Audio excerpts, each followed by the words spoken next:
What's up, everybody? TGIF. Today is Locked On Wizards live Q&A. So shoot me your best questions, and I'll give you my best answers next on Locked On Wizards.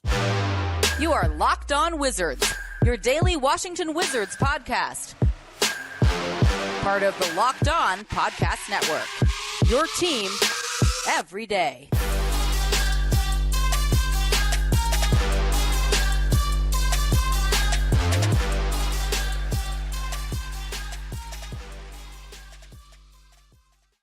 What's up, everybody? It's your boy Brandon Scott again, and I appreciate you guys making Locked On Wizards your first listen every single day. We are free and available wherever you get your podcasts and on YouTube, part of the Locked On Podcast Network, your team every single day. Tonight's episode is brought to you by FanDuel. Make every moment more. Right now, new customers get $150 in bonus bets guaranteed. That's $150 win or lose. Visit FanDuel.com/LockedOn to get started. So we're going to do a live Q&A, but before we do, y'all, some news has come out.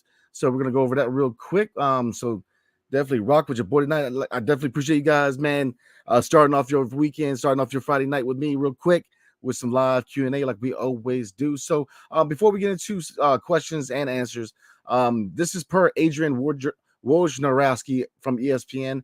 And he says the Wizards have let go of a number of staff members on Thursday, but interim head coach Brian Keefe and assistant coach David Vanderpool remain with the franchise. The front office is starting a formal search that will include Keefe as a candidate for the full-time job. So my reaction for that real quick is, look, Brian Keefe, I said it all year long, or not all year long, but when he kind of showcased himself as the interim head coach, after he got the kind of, the reaction from the players, you saw better rebounding, better defense. I advocated that at the very least he deserved an interview. Now, do I believe that the organization, especially the front office, needs to do their due diligence, go out there and interview everybody they can? Absolutely. Find the best candidate for the job. But look, Brian Keefe has definitely earned at least an interview. So I'm not surprised. Look, they're cleaning the house. You usually see, new front offices coming in, new ownership. They usually clean house. They pick and choose. They evaluate the first year, see who is part of the future, and they usually let go of everybody else. So you saw this with West coming in. A lot of Scott, most of Scott, if not most, all of Scott Brooks' staff was let go. But per rumor, this has not been confirmed yet. When I get a confirmation, I'll definitely rock with you guys, man.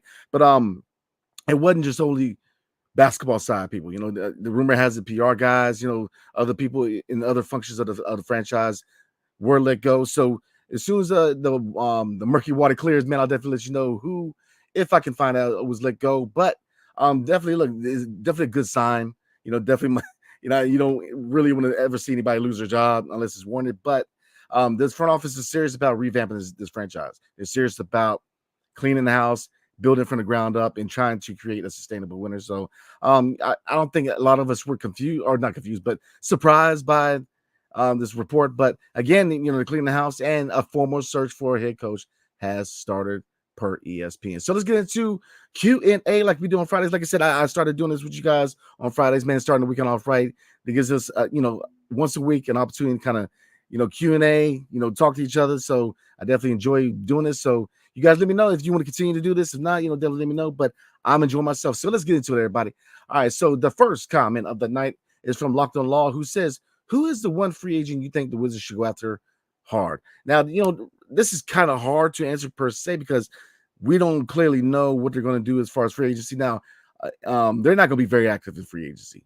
And if you look at the roster, chances are, look, Tyus is gone. Now, we don't really know what the vision is going forward and what they really intend to do. Even Michael Winger and Will Dawkins, it's been a long day, y'all. Will Dawkins has admitted that, it's going to be a hard decision. But, the fact that Tyus Jones is unrestricted free agent and the fact that we have Jordan Poole under contract going into the future, and with his improved play in the second half of the season, I think that Jordan Poole definitely has a leg up at being a starting point guard. But if you look at the roster, Bilal Coulibaly is slotted to be the 2 guard when he returns from injury. Deni at the 3, Kuzma at the 4, and Bags at the 5. So looking at the second unit, Jared Butler, is he the backup? Right now, it looks like he is, but could they bring in another point guard? Maybe Kyle Lowry will be a guy. Just because he's a veteran, he can provide some leadership in the locker room to be a guy if they're looking for a veteran guy at point guard. But the 2 guards, what I'm looking at, to answer your question, 2 guards wide open now. You can say Johnny Davis. Has he done enough? We'll see. Corey Kispert slide to be the 3 on the second unit, PBJ the 4, and Rashawn Holmes or Tristan Vucevic at the 5 for the second unit. So we definitely have 3 bigs now. But so I'm looking at guys who can play the 2 guard, maybe a small ball 3. And a couple of names really come to me is Lonnie Walker is one guy I'm looking at, a guy who can definitely provide points off the bench. And Gary Trent, a guy who can definitely shoot a 3-point shot, definitely be a source of points off the bench. So those would be 2 guys that I would go after because they're vets. Maybe they chase a ring, but those are 2 guys where I think that you can get them for a decent price. But I don't see us being very, very active in free agency. I mean, I think the draft is definitely our time to shine. So I hope that answers your question. But those would definitely be 2 of 3 guys. I mean, looking at Kyle Lowry, the point guard, that I would definitely go after. Oh, my bad. Did I put up the net? There you go. There's a question. All right. So the next question is from Planopsis. Do you think Tyus and Poole can coexist, or are you in favor of Tyus trading? Really good question. Let's get into the first part. Can they coexist? I think they proved they can't. They can't coexist. When they're in the same backcourt, they're not a very good defensive backcourt. They're not a backcourt that really has enough size.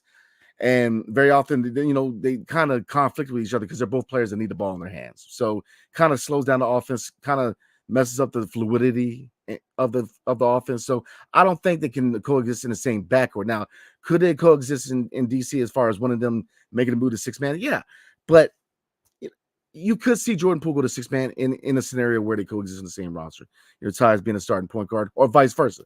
Could be Jordan, because I know that a big plan for this team, from the coaching staff, for the front office to the players, that they want to push the pace. And I can see that being better implemented with Jordan Poole being the point guard. Now, at this stage, with Tyus asking for starting money and wanting to be a starter, would he take a move to the bench? I wouldn't see him, because I think at this stage in his career, he wants to try to be a starter. So I don't think they could coexist. I think that's already been proven. And I think you have to choose between the two. And I think right now, the fact that Tyus isn't under contract and he is an unrestricted free agent, you already got Jordan Poole under contract. So why spend money when we can probably throw that money towards Corey Kispert's extension? So big fan of Tyus. Definitely thank you for your service, Tyus. I know, family guy, really, really grown to like you being in DC because you're a high character guy, family guy. I know you and your family are very comfortable in DC. Maybe there's a scenario you stay, but right now, unfortunately, look, I think the organization is going to have to choose between the two. And I think that at this stage of the rebuild, with us going into year 2, with the age of Tyus as opposed to the age of Jordan Poole and the skill set and that in the goals and where this offense was to go, I truly believe that Jordan Poole is the best fit to be the starting point guard for the Washington Wizards. If not going forward, at least next year. But I think that, for a guy who's proven he can play at a high level, who has shown all-star potential, who hasn't even hit his prime, I think Jordan Poole's got to be the candidate. Alan Raskin says Poole and Tyus can't coexist. I'm with you on that, man. He also said that Poole needs to start Tyus. And then Poole needs to start Tyus, can 6-man and trade piece. Oh, I'm gonna go back to plain opposites question real quick. I didn't answer the second part. Are you in favor of Tyus trading?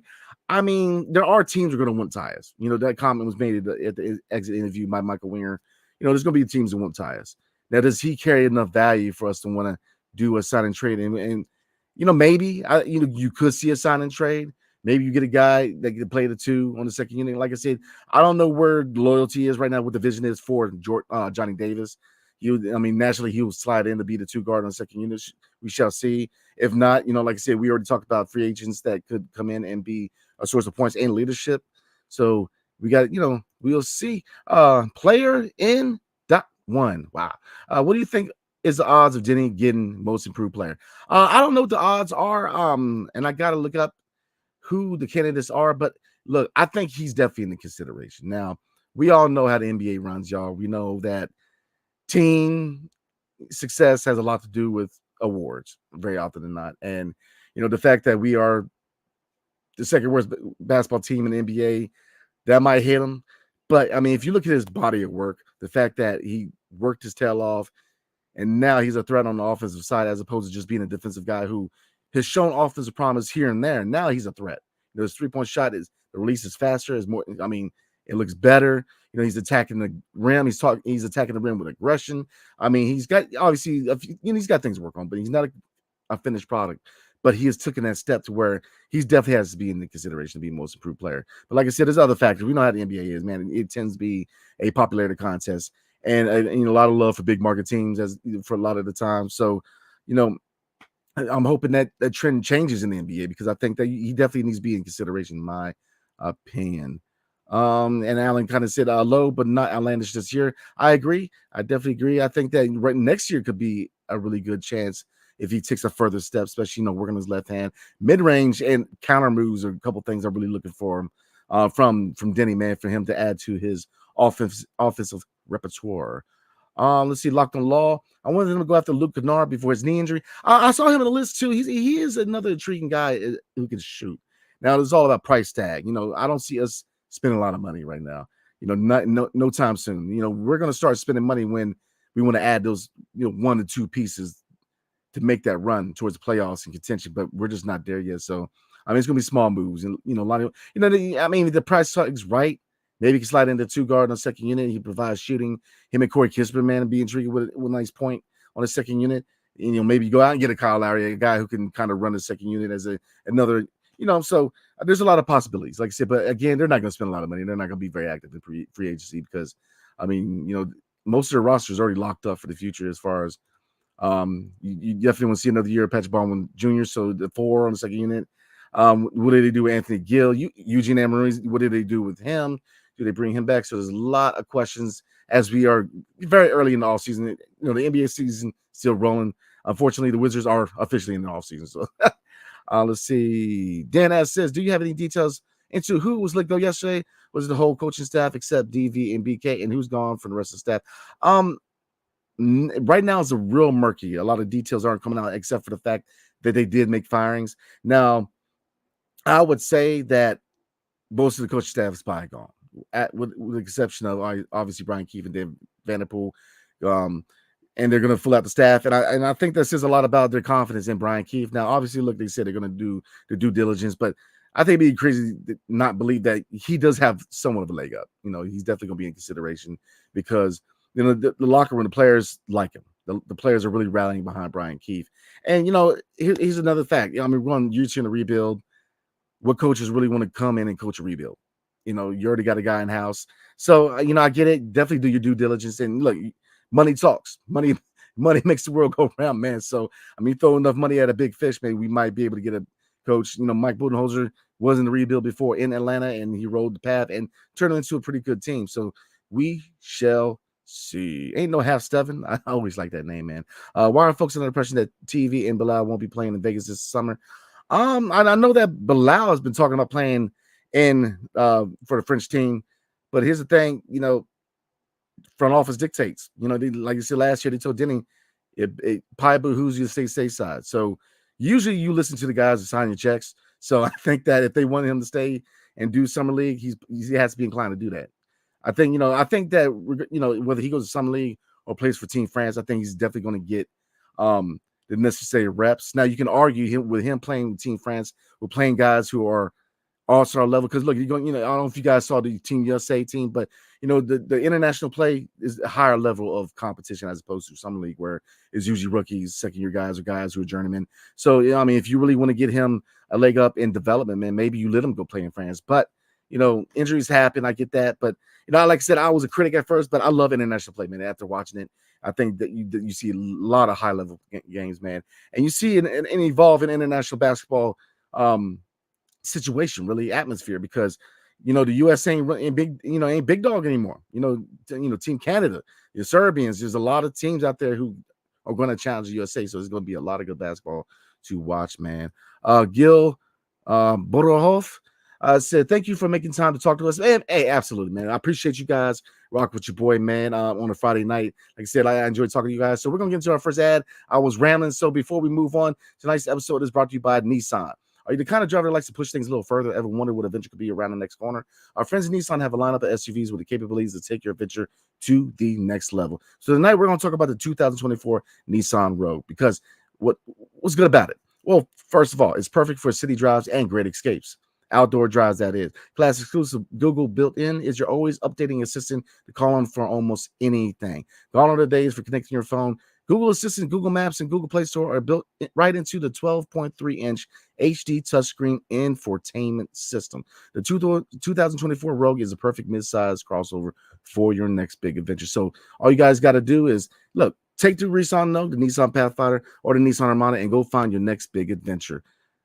Shop NissanUSA.com. And are you watching Fox Sports and ESPN on your TV all day long? Have to turn on volume with all that shouting? Make the switch to Locked On Sports today, a free 24/7 sports streaming channel program for your everyday to bring you the biggest stories without all the screaming. Locked On Sports Today brings you the can't-miss analysis, opinions, and news. Streaming 24/7 on YouTube or the free Amazon Fire TV channels app, part of the Locked On Podcast Network. Your team every single day. All right, let's get back into it, guys. Like I said, appreciate you, Gil. Like I said, I appreciate you guys rocking me on a Friday night, man. I know it's a little for you guys in Israel, it's a little later. It's probably I don't know what you guys tell me what the time difference is, but it's probably in the morning, man. So definitely appreciate all the Israeli viewers, man. Anybody international who's taking the time to rock with your boy tonight, man. Reggie Bullock, I agree with you, Alan. That would be another guy. James said Tyus is not a starter. Common man. I'll say this, he put up elite stats, and I might call him elite, but he came in and did his job, which is being that floor general, being that distributor. Is he a guy that's going to wow you with like a John Morant with athleticism or drop 40 a night and stuff? Nah, but this guy's going to do his job. He came in and did his job. So could be a starter. It depends on the situation. Me personally, as far as his fit in DC, he came here, did his job. He did a great job, and I enjoyed him being here. But long term, I think it's time to go ahead and give the ball to Jordan Poole as far as a starting point guard for at least next season. If he wants to be here long term, which I hope he does, I think he should be the guy going forward, in my opinion. Now, I know a lot of guys, including myself, liked Rob Dillingham in the draft, but we shall see. Because right now, we don't know what division is. The front office is still in the early stages of the offseason. So as offseason rolls on, we'll have a bigger picture, and I can definitely give you guys the most up-to-date analysis on how we construct this roster for next season. James Durrell also said, we have Butler. Ty is gone, baby. I mean, I think that shows they have a lot of confidence in Jared Butler, and they should, because he definitely earned that contract, in my opinion. Bison Fly says, OKC model should be our goal at this point. Absolutely, man. Young picks and young talent. I totally agree. Let's see. All right, let's see. Area 11_T. If you think Deni should be the first option next year, do you think they move Kuz to unlock his game entirely? I think they overlap. If not, how do you tell Kuz just to defer? I say this, man. This was a comment. Now, this was actually the answer that Kuz gave me when I asked him about where he wants to evolve as a player. And his first thing was getting other people involved. Big fan of Kuz. It's been enjoyable watching him become a complete player in DC. He's opened up a couple of restaurants, one in Virginia, one in DC. He's definitely setting his roots in DC. So the fact that we're early in the rebuild, could we retain him? Do we necessarily need to move him? No. And yes, we could retain him. But you do hit a point with Deni. When do you get to the point where you want to give him more responsibility than you give him Kuz? You know what I mean? And so that's, like I said, that's some, that's one thing to look at as far as the vision for the organization. Like, we're in a rebuild, so he's not. I mean, we won how many games? So him being on the roster is going to hurt. The news was when Kuz signed the contract that eventually it was team friendly because eventually they were going to move him, but we'll see. Like you said, we have 3 more years, and you're probably looking at 3 more years of a rebuild. So he could play his contract out in DC, and it wouldn't really conflict. But again, if you go out and get a 4, you could develop him behind Kuz, and when he's ready to start, move Kuz for some value. There's a lot of options, but that is a good point with Deni, though, because eventually, with his evolution as a scorer, man, you definitely want to see a lot more responsibility for Deni offensively, man. So dope question. Definitely appreciate you, man. Like you said, part 2, he's the guy. I definitely agree with that. Let's see. How do you feel about Winger versus Tommy so far? Clearinghouse was a must. He's a breath of fresh air. From talking to him, like I said, I talked to him. I can't remember the day, man. It's been a long week for me, but I was able to kind of have a conversation on the side with Michael Winger, man. And I'll tell you guys, man, his depth of knowledge of basketball is vast, man. I mean, he's a guy who's not only easy to talk to, man. I mean, he dapped me up, man. He was cool to talk to. He was a really down-to-earth cat. Same thing with Will Dawkins, really nice guy. But, when they talk about what their vision is, what their blueprint is, you can't help but like it, man, because they're doing it the right way. It's not rushed like it was under Tommy or even Ernie Grunfeld. They're not trying to ship out first-round picks. Winning, hitting through the draft is priority. And then getting to this roster to the point where they can build it to be a contender, attractive free agents. They want DC to be a destination for free agents, man. And current players have a lot to do with that because, like I said, a lot of talk is going on about what's going on in DC and what they're trying to do here. And, when you got Kuz with his connections, with his connection to the Lakers and other, because like I said, NBA players, they connect, they talk to each other, man. And there's a lot of hard marks and a lot of people are hearing a lot of buzz and people are hearing all the right things about what they're trying to do in DC. They're trying to build something the right way, from the floor up. And, look, he's 100% better than Tommy Shepard, man. I mean, he because first of all, they set a standard, and that's what his team needs. So yeah, I'm a big fan of him. I really am. Like I said, Fred Fezzo said, any clue as to where you think some of these Wizards will end up?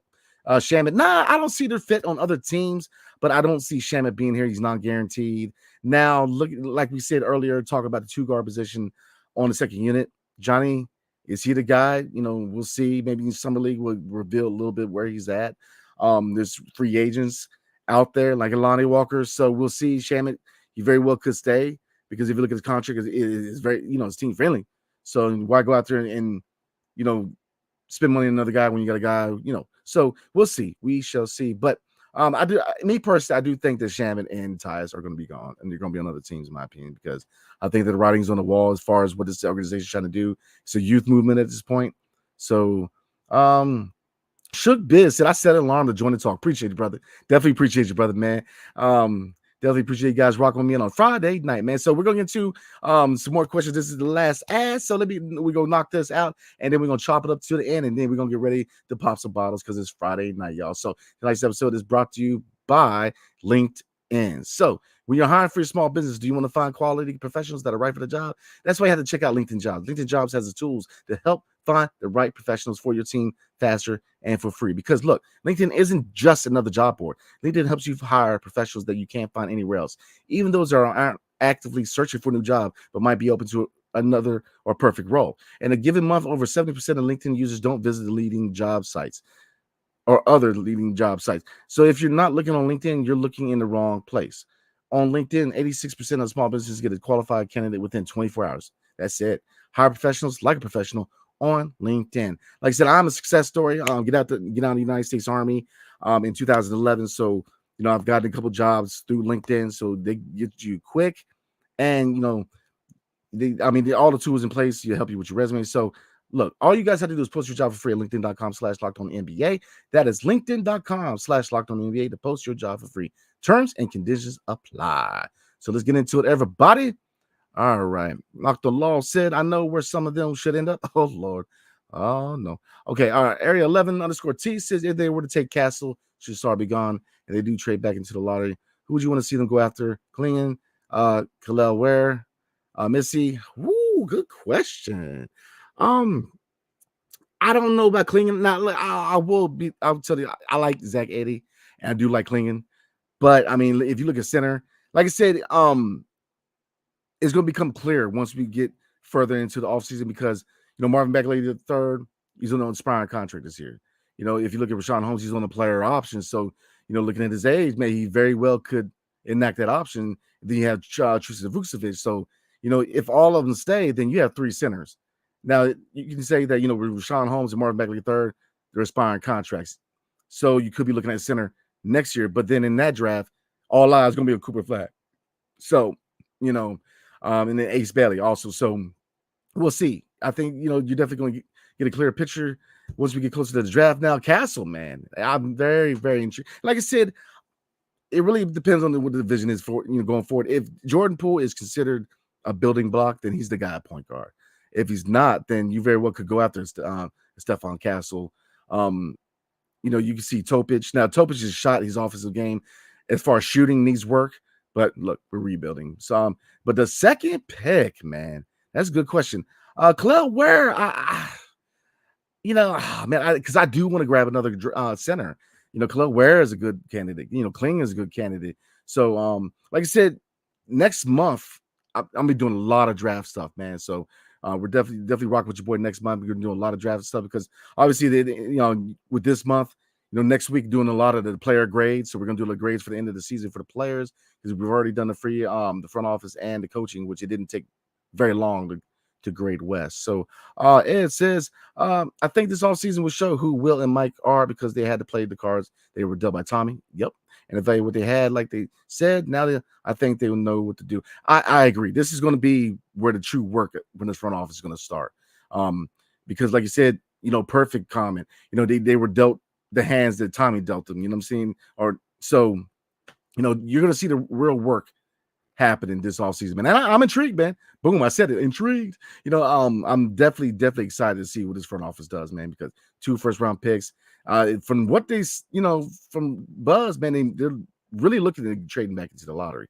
Then this second-round pick, which usually for years past, man, you say the second-round pick is like, Lord, it's gonna be a dude and daggone Kazakhstan, man. They ain't never gonna see him. But no, now you saw Tristan Vukcevic, you know that we're trying to get some value out of the second-round pick. So I'm definitely intrigued to see what they do. My man, DC Onion was good. Says B was cracking in the building tonight. Man, chilling, man. Ready for this Friday night, man. Appreciate you coming down tonight, man. Omri Wallach says, what do you think about comparing Deni to Lamar Odom? Woo! Tall, and Lamar was a taller guy. Man. I can see certain areas where they compare, but as far as fit, Lamar was just better as a 6 man, in my opinion, if you look at his career. But, Deni, to me, he's just starting to get, but I got to look deeper than that. It's not bad, man, because I remember Lamar, man.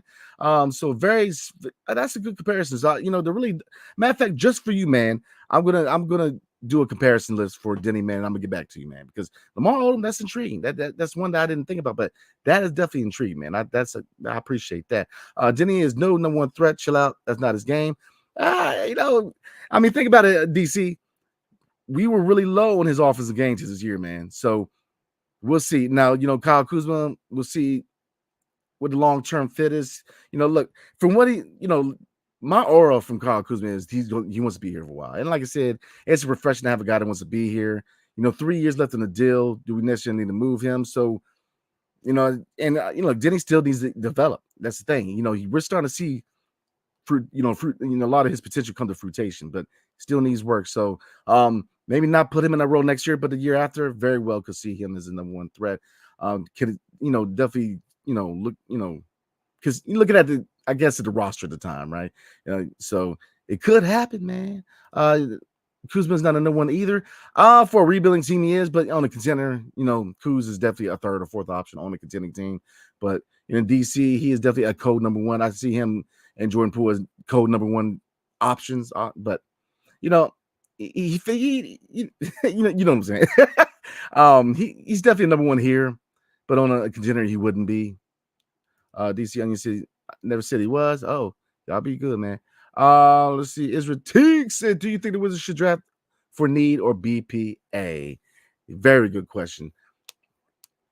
I'm going to say BPA to a certain degree. Now, top 5, to me, my top 3 right now is Sar, Risa Shea, and Topic.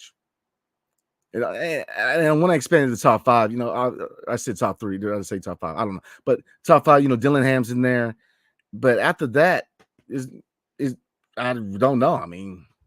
So BPA, I would say definitely BPA, best player available, because even if you get Risa Shea, who is a forward, he doesn't have to start. He can definitely develop, and you can put Kispert in the second unit in the 2 guard and put him in the 3. So there's a lot of capability as far as, but definitely BPA, because right now, look at need.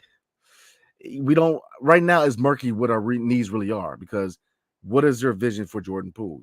If Jordan Poole is part of the future, you don't need a point guard, in my opinion. Now, if he's not, then you definitely go out there and get a Topic. You definitely go out there. If JP13 is not part of the future, then you go out there and you run to the podium and you get Rob Dillingham.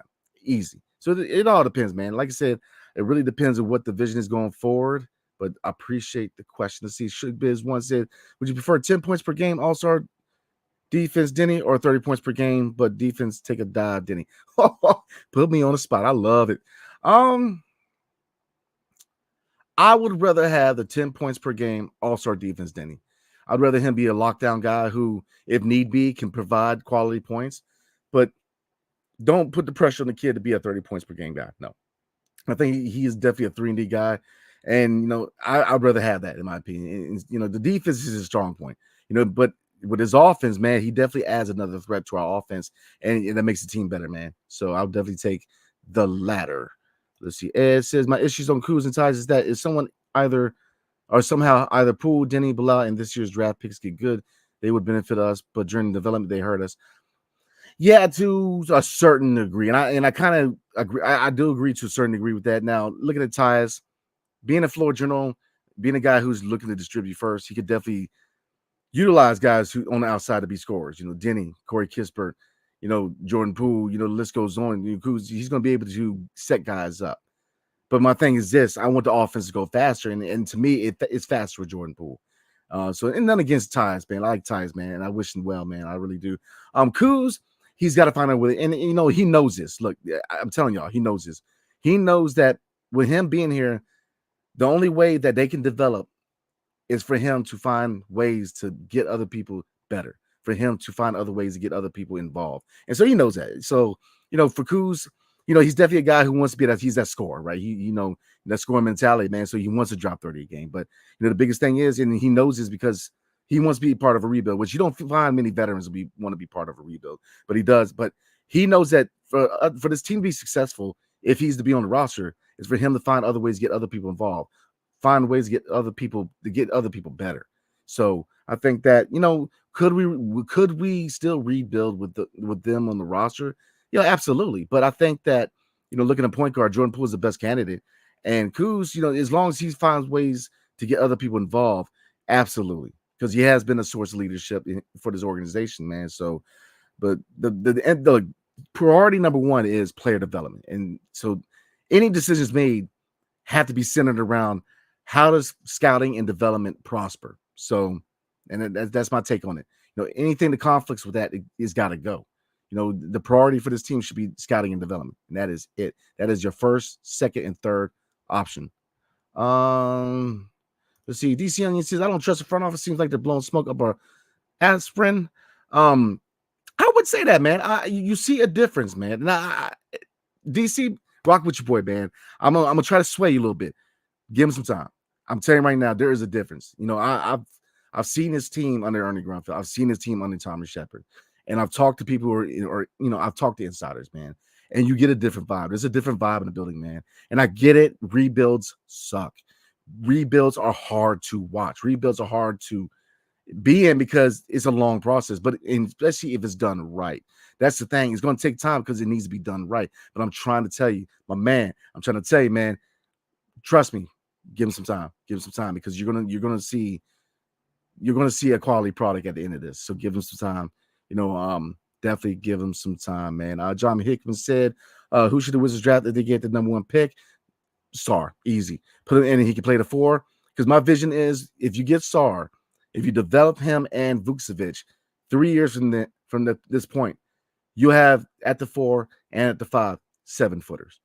And both of them have the ability to stretch the floor. Now, I get it, Sarr does have to work on his offense, but by that point, he will be developed. That is the vision. So I would go Sarr, easy. Now, you could go Rashad Shea. That would be another guy. But I think at this point, Sarr is the consistent number one. And that's who I think fits best at number one for the Washington Wizards. So I'm going to try to get through everybody's questions, man. Like I said, every Friday night, we're going to do this definitely during the all season. Now, next season, obviously Friday games are going to conflict with these Friday night Q&As, man. But definitely, guys, comment below. Let me know. Do you guys enjoy this? Do you guys like chopping it up on Friday nights, man? Because if you guys don't, I'm not going to take up your Friday nights. But if you do, I definitely like hanging out with you guys and doing Q&As, man. So definitely let me know what you guys want to do, man. Let's see. Ed says, I'd like to see Marvin power forward if possible.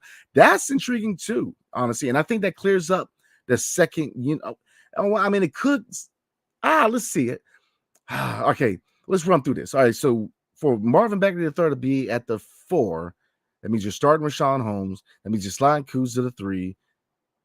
I mean, you guys comfortable with Deni at the 2? Maybe put Bilal at the 2. I mean, I don't know at this stage you put Deni on the bench. So, I mean, it will be hard right now. I mean, to see who plays at the 3. But, I mean, let's see. We'll see, man. I think that depending on certain matchups, yes.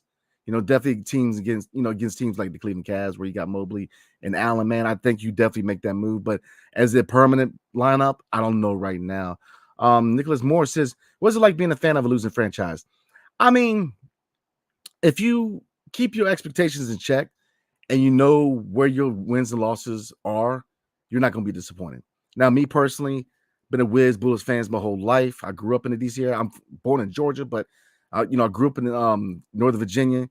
I've lived in DC. I've got family in Maryland, so I definitely have deep roots here in the DMV. It's just my team, man. I don't know anything else. I'm very loyal. Now, looking at baseball, I grew up an Orioles fan. In 05, I did go to the Nats, but I went back and I root for both, except for when they play each other. And my wife is the O's fan, I'm the Nats fan, but I root for both. But I'm very loyal, man. It's like I said, you got to keep your expectations in check. Wins and losses are through development of young guys. And the big wins, and we're going to talk about us in the future, especially within the next week or two. But the big wins for me this year was Corey Kispert become a legitimate 3-level scorer. Watching Deni become a serious threat offensively. Watching Jordan Poole take massive L's and then turn around and return to high-level basketball. Watching the mental part of basketball. If you look at young players like Ben Simmons, he went through something similar. And obviously he's a worse fan base, because Philadelphia is a lot more animated than DC. But, not a lot of young players could have gone through what he went through and turn around and keep working and put up, and play the way he did, man. So there were definitely victories this season. Brian Keefe emerging as, candidate for head coach. So there were victories. Now, obviously, if you look at the win-loss record, not many victories, but as far as development, looking at the small things, there were our fair share of victories, man. So I'm going to try to do 2-3 more. We're at the 36-minute mark, man. So I'm going to try to do 2 to 3 more, man. Definitely appreciate everybody, man, rocking with your boy tonight, man. Let's see. DC Onion said, I want to see Be Cool and Vuk play Summer League. I'm with you, man. I'm with you on that. Let's see. A couple more questions. Let's see. Because, like I said, this week coming up, we're going to be doing player grades, and I'm going to try to do a mailbag or two. So if you guys want to do a live mailbags, definitely let me know, man. Because, like I said, I enjoy coming on here and talking to you guys.